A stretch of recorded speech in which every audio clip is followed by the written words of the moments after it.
Hello and welcome to another video where Mysterian has been everywhere. We've covered a few different Mysterian decks and a few different rune decks in general lately, but this seems to be where the meta's kind of settled, and this is actually classed at the moment, I believe, as a tier 1 deck, according to at least GameWith, which is normally a pretty reliable Japanese source for tier lists, so it's definitely something I would take pretty well. Plus, a lot of stats that have been floating around does show that Mysterian is being pretty decent across the board with both usage rates and win rates, so definitely an impressive deck and doing its job really nicely. This variation, of course, I quite enjoyed. It was a little bit of fun, especially Archer.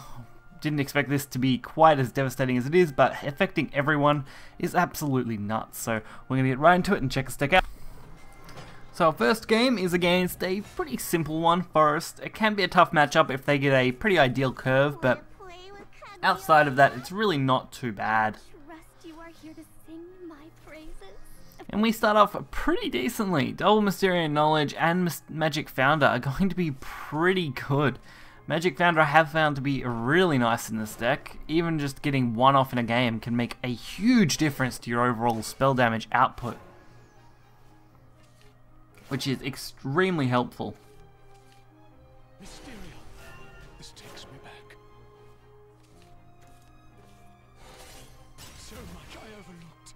But there's not much else for this deck, honestly. You basically just play your curve, try and get as many Mysterian cards to go off as you can, and then try and just use your removal to pick off your opponent's cards until around turn 10 when you can activate your most devastating plays, or just absolutely tempo them out with massive board flood in one turn.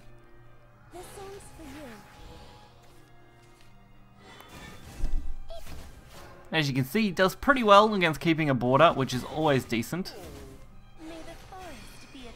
And it has got some nice draw power in it.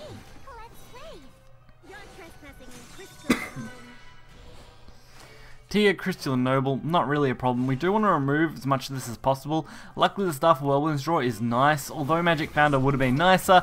I'm not going to risk them boosting that entire board and us having to take probably around 10 to 14 damage range, and that really would not be a nice time.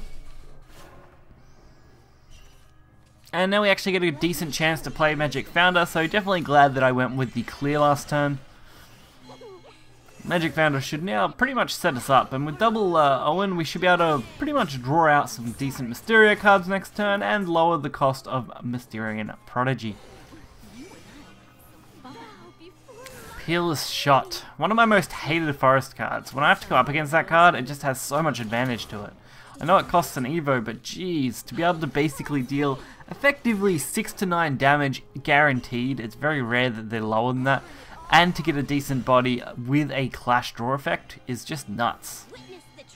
Luckily for us though, Mysterian Dragoness plus the boosted spell damage is pretty decent with Grey's Inferno, giving us a pretty easy clear and letting us keep a 4/5 ward. There we go, Queen of the Forest. Not a surprising one to see. It's one of the reasons Forest has made such a good comeback. And I probably shouldn't have started with Knowledge. I should have started with these Owens, as drawing, as you can see here, Light Mage would have been better if I could have got it discounted just even one more. But it worked well enough. I mean, our End Sorcery dropped to 0. We just would have had a Light Mage at 2, which would have felt a little bit nicer.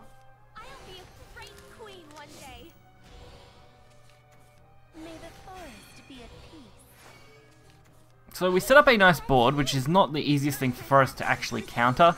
Being able to remove 2 statted followers can be reasonably difficult, especially if you don't have a board already built. Cassiopeia would have been probably their best play, but that still would not have cleared our entire board. At best you would clear 3 followers. So Archer Throne, perfect time to buy us some time. Mysterian Missile to whittle down their health, and then just go face for as much damage as possible, setting up our End Sorcery, which I believe at this stage is at around 14 damage. We had plenty of other plays. I mean, we could have cleared most of this board out and just held off and then End Sorcery, but why not just use Delirial when we can? Guarantee a secure board. Crystal Eve. Not really a problem for us. And now they're just buying themselves some time. So, and sorcery to the face, and that'll be our lethal. Next up, we're up against Blood, which traditionally seems to be mostly Dark Feast Blood decks. Not a surprise, still a really solid deck. Not one that I've had a lot of testing with myself, but the little testing I did have, it was fairly decent, especially in this matchup. Mysteria typically doesn't do a great job against Blood, unless you can go super aggressively, which is exactly what we're doing in this matchup, trying to go as aggressive as possible. As Blood doesn't tend to like that, as they don't handle any kind of damage well. So of course, starting off with Omen, not a bad starting draw. Blood's definitely, at the moment, Dark Feast Blood in particular, is sitting at about a high tier 2, looking at most lists and looking at a few different statistics at the moment.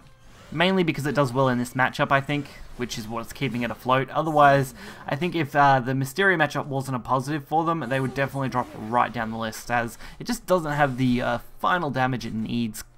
At least not enough of it quick enough. Dark Feast Bat is nice, but very difficult to pull off effectively now compared to what it was like before. Blazing Sapphire, not bad. We're looking at a very promising turn 5 here. Magic Founder again getting the drop is going to be really nice. And it's going to boost our few things that are on board.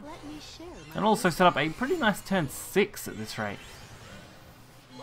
Blood kind of just playing right into our hands at this stage is always a good thing for us.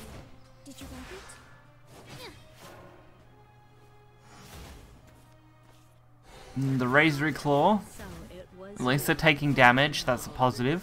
And they're not really dealing any. So here's a good chance to play the Mysterian Black Room since it does get a boost. And it is going to boost everything else, which is actually probably the biggest benefit to this card.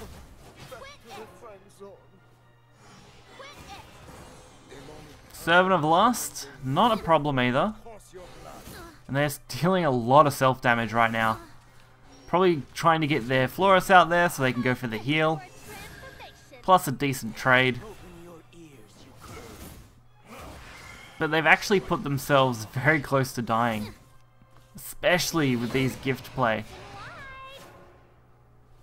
With our Mysterian Missile here, we can actually deal 4 damage.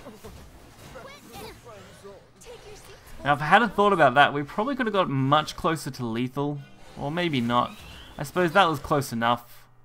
Having them within 1 damage is really quite nice. So I suppose we don't really need it to be much better. Because it does mean they can't play any kind of vengeance effects without healing first. It looks like they're going to dedicate this to healing with Wings of Lust here. Not a surprise. It's only going to get them 6. Which, considering we have another Mysterian Worm, isn't really going to be enough. As they are going to, of course, take that last 1 damage. Putting them well within range of our board. And letting us pick up the win. Definitely a solid deck. Although we did have a decent hand for this matchup, if we had have bricked even slightly, I think it would have been much harder to win this. As the RuneCraft matchup can just be really bad against Dark Feast Bat, especially if you don't get a lucky draw. Like, if we had have got Archer, that's why Archer's actually really nice. Being able to place on 7 before they can drop their Dark Feast Bat, huge advantage.